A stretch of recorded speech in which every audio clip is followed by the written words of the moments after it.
Quand même, quel début de film génial. Jean Rochefort, Yves Robert, Claude Brasseur, Guy Bedos, Victor Lanoux, Daniel Lenormand. Il y a une anecdote concernant cette séquence. Vous ne deviez passer qu'une fois sur la ventilation, apparemment. Sur la bouche? Sur la bouche, oui.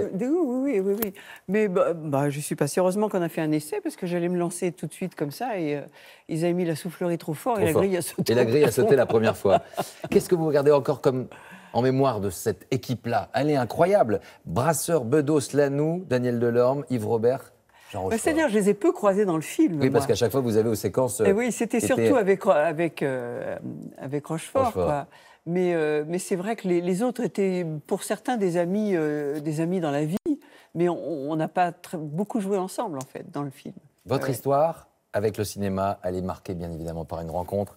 Il y a une merveilleuse photo de lui dans ce livre, c'est Bernard Giraudot, 18 ans à ses côtés, il nous a quittés en 2010, une passion commune. Il vous a apporté, au-delà du cinéma, un enracinement, vous dites, finalement une stabilité. Vous aviez besoin de ces racines-là oui.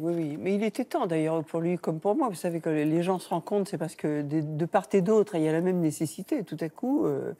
D'ailleurs, c'est vrai qu'on a fait immédiatement notre maison de famille en Creuse, campagne, on était assez terriens l'un et l'autre, comme ça. Et puis voilà, c'était vraiment, ça a été l'homme de ma vie, c'est sûr. Une terre, un refuge nécessaire, qui était la Creuse. Vous êtes... Et des enfants. Et des enfants. Bien sûr. Essentiel. Bien sûr. Vous qui avez perdu vos parents à l'âge de 8 ans.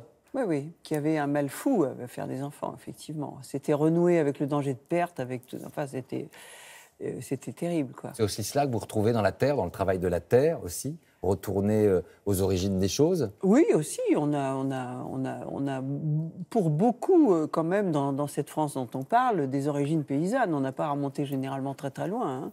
Qu'est-ce que vous préférez finalement? La photo, l'écriture, le théâtre, tout cela a fait Annie Dupéret? Il n'y a pas de préférence, Tout cela, ce sont ce que j'appelle des dons cousins. C'est-à-dire que quand ça fait une résilience, moi, à mon avis, c'est sûr, dans le domaine artistique. J'ai failli être peintre en entrant aux Beaux-Arts. J'ai bifurqué de la peinture vers l'art dramatique. L'écriture était là au départ. Ça, je crois que c'est l'écriture, en fait, qui est peut-être ma racine la plus profonde, parce que je suis devenue comédienne pour continuer à travailler des textes. Donc, c'est parce que déjà j'écrivais qu'on m'a demandé d'aller au conservatoire.